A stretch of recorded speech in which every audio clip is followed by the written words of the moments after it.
WBA North American champion, Kendo Tremendo Castaneda. How's it going today, champ? Great, man. How are you? I'm doing well, champ. Great, man. It's good to be here. What's it like? Your picture was in the airport next to Jerry Seinfeld. Your picture's plastered all over the place. What's it like to finally arrive and have your picture all over the place? It feels like God's will is in my hands, literally, and that's why I put God first every single day when I wake up. Amen, brother. Now, you've been off a little while. How'd camp go? How'd you make weight? How you feeling? I feel great, man. I've been in camp for months and months. Ever since my last fight, I never stopped. I stay working at FedEx.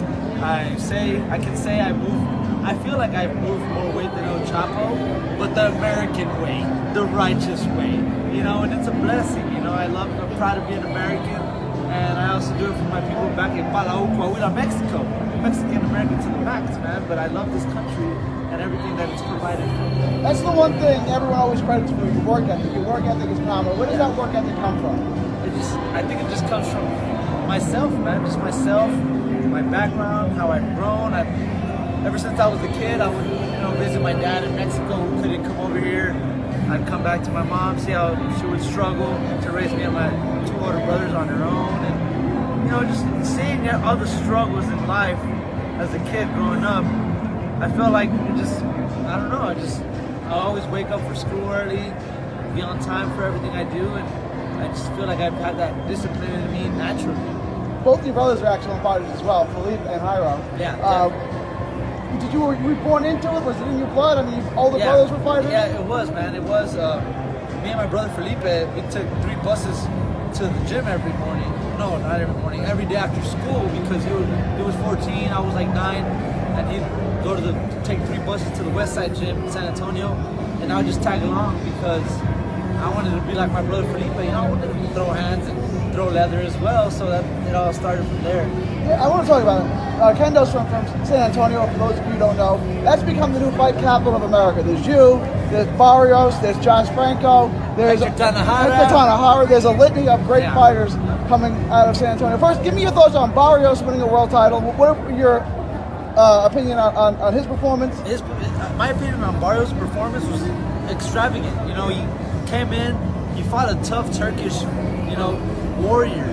And he came in, dropped him, establishing him winning the first half of the fight. He had a tough, fight. The second half, I feel like he lost the second half of the fight.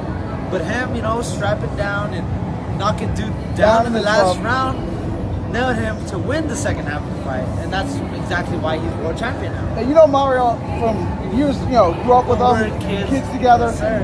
You're the same weight, out of the same city. Is there a rivalry there, or do you guys just motivate each other? Yeah, we just motivate. He motivates me. I told him, I was like, hey man, I'm proud of you. You motivate me, man.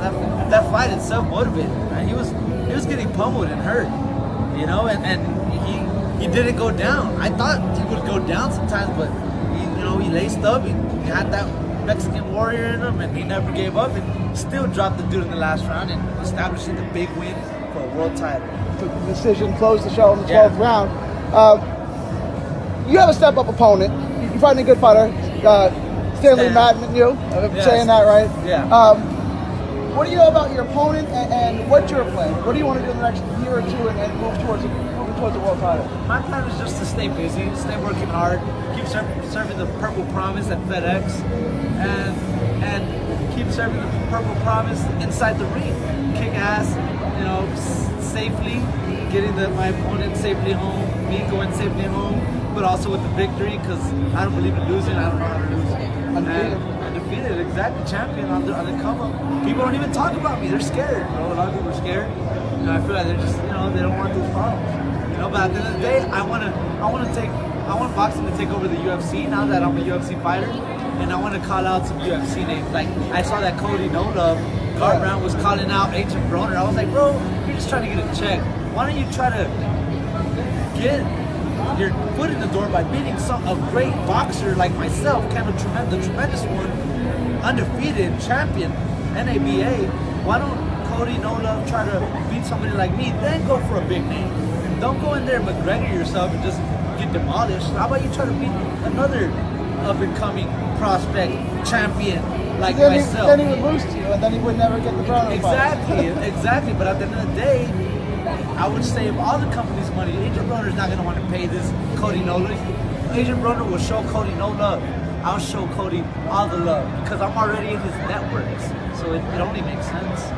So I want to ask you 2 more questions. I'll let you go. We were just talking to Canelo, Kovalev. Who do you have and why? Man, it's a tough one because Canelo is so good, legendary, explosive. But Kovalev is a big man. He's a big man. He's still a veteran, and I'm Mexican, you know, but I might lean over to. My heart is with Canelo. My brain is with Kovalev, and I think Kovalev's gonna pull it off. I think it's gonna be too big. Use that jab, and he might just wear down Canelo with this oversized strength. He stops him? Possibly in the late rounds. What can we expect tomorrow? Can we get a prediction? Tomorrow, just expect a great fight. I'm done with predictions, but I am coming with punches and bunches, and Stan the man, Martin Duke will become Stan the fan, Martin Duke, when I'm done. I'm gonna make him a fan. I'm gonna smack him around, send him home safely. Maurice Hooker just lost his 140-pound belt. Texas needs another 140-pound champion. Tell everyone where they can find you. Everybody, you can find me at Kendo Tremendo, everywhere, at Kendo Tremendo, and on Facebook, Kendo Tremendo Castaneda. Good luck. Tune in, guys. God bless, champ. Thank you, brother. Appreciate you, my friend.